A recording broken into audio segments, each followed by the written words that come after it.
Indonesia sedang sulit, tapi mal dan kafe tetap ramai. Apa yang sebenarnya terjadi? Setiap hari kita disuguhi berita tentang gelombang PHK, pelemahan nilai tukar rupiah terhadap dolar Amerika Serikat, hingga daya beli masyarakat yang disebut mulai menurun. Namun di sisi lain, jika kita pergi ke pusat perbelanjaan, kafe, restoran, atau tempat wisata, pemandangan yang terlihat justru berbeda. Area parkir penuh, antrian panjang, dan meja-meja restoran hampir selalu terisi. Lalu muncul pertanyaan yang wajar. Jika kondisi ekonomi sedang sulit, mengapa tempat-tempat tersebut masih ramai? Apakah berita tentang PHK dibesar-besarkan? Atau sebenarnya ekonomi Indonesia masih baik-baik saja? Jawabannya tidak sesederhana iya atau tidak. Untuk memahaminya, kita perlu melihat kondisi ekonomi Indonesia secara lebih menyeluruh. Dalam beberapa bulan terakhir, Indonesia menghadapi berbagai tantangan ekonomi. Nilai tukar rupiah mengalami tekanan terhadap dolar AS, sehingga biaya impor bahan baku dan barang modal menjadi lebih mahal. Kondisi ini berdampak langsung pada perusahaan yang bergantung pada impor. Pada saat yang sama, sejumlah perusahaan juga melakukan efisiensi dengan mengurangi jumlah tenaga kerja. Sektor manufaktur, tekstil, garmen, dan beberapa industri padat karya menjadi sektor yang paling banyak mengalami PHK. Bagi para pekerja yang terdampak, situasi ini tentu saja sangat berat karena kehilangan sumber penghasilan utama. Artinya, tekanan ekonomi yang diberitakan memang benar-benar terjadi dan dirasakan oleh sebagian masyarakat. Mengapa mal tetap ramai? Inilah yang sering menimbulkan kebingungan. Jika banyak orang kehilangan pekerjaan, mengapa pusat-pusat hiburan masih dipenuhi pengunjung? Jawabannya adalah dampak perlambatan ekonomi tidak dirasakan secara merata. Indonesia memiliki lebih dari 280 juta penduduk dengan kondisi ekonomi yang sangat beragam. Ketika sebagian masyarakat mengalami penurunan pendapatan, sebagian lainnya masih memiliki pekerjaan tetap, usaha yang berjalan baik, atau pendapatan dari investasi.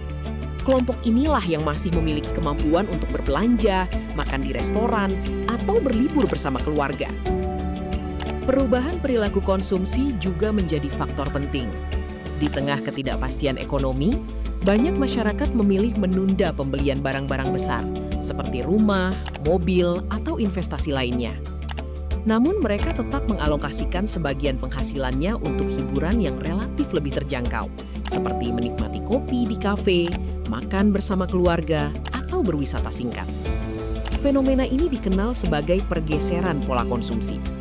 Uang tetap dibelanjakan, tetapi untuk kebutuhan yang berbeda. Media sosial juga ikut mempengaruhi cara kita melihat kondisi ekonomi.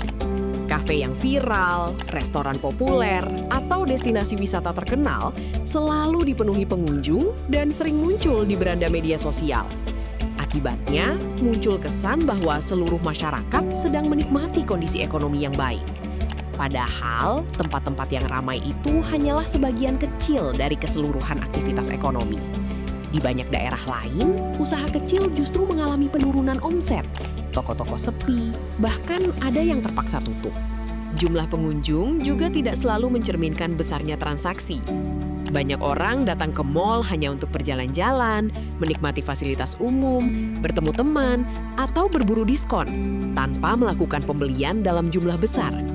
Karena itu, tingginya jumlah pengunjung belum tentu berarti omset para pelaku usaha ikut meningkat. Fenomena lain yang mulai terlihat adalah meningkatnya kesenjangan daya beli. Kelompok masyarakat berpenghasilan tinggi relatif masih mampu mempertahankan gaya hidup mereka. Sementara itu, kelompok berpenghasilan rendah dan kelas menengah bawah mulai mengurangi berbagai pengeluaran karena tekanan biaya hidup. Akibatnya, kita melihat dua kondisi yang berjalan bersamaan. Sebagian masyarakat masih dapat menikmati hiburan dan konsumsi, sementara sebagian lainnya justru sedang berjuang mempertahankan kondisi ekonomi keluarganya. Fenomena ramainya mal, restoran, kafe, dan tempat wisata bukan berarti ekonomi Indonesia sedang sangat sehat. Namun, fenomena tersebut juga tidak membuktikan bahwa berita mengenai PHK atau pelemahan rupiah adalah sesuatu yang dilebih-lebihkan. Yang sebenarnya terjadi adalah perlambatan ekonomi yang dampaknya belum dirasakan secara merata. Sebagian masyarakat masih memiliki daya beli yang cukup kuat, sehingga aktivitas konsumsi tetap berjalan. Di sisi lain, banyak pekerja dan pelaku usaha kecil mulai merasakan tekanan akibat kenaikan biaya, pelemahan nilai tukar rupiah, serta berkurangnya kesempatan kerja. Inilah yang disebut sebagai paradoks ekonomi. Dua kondisi yang tampak bertentangan, tetapi sebenarnya dapat terjadi pada waktu yang sama. Ke depan, arah perekonomian Indonesia akan sangat ditentukan oleh kemampuan menciptakan lapangan kerja baru, menjaga stabilitas nilai tukar, meningkatkan investasi, serta mempertahankan daya beli masyarakat. Jika faktor-faktor tersebut membaik, konsumsi akan tetap menjadi motor pertumbuhan ekonomi. Namun, jika tekanan terus berlanjut, sektor yang saat ini masih terlihat ramai pun berpotensi ikut merasakan perlambatan. Karena itu, ketika kita melihat mal yang penuh atau kafe yang ramai, jangan langsung menyimpulkan bahwa seluruh masyarakat sedang baik-baik saja. Di balik keramaian tersebut, masih banyak keluarga yang sedang menghadapi tantangan ekonomi yang tidak selalu terlihat.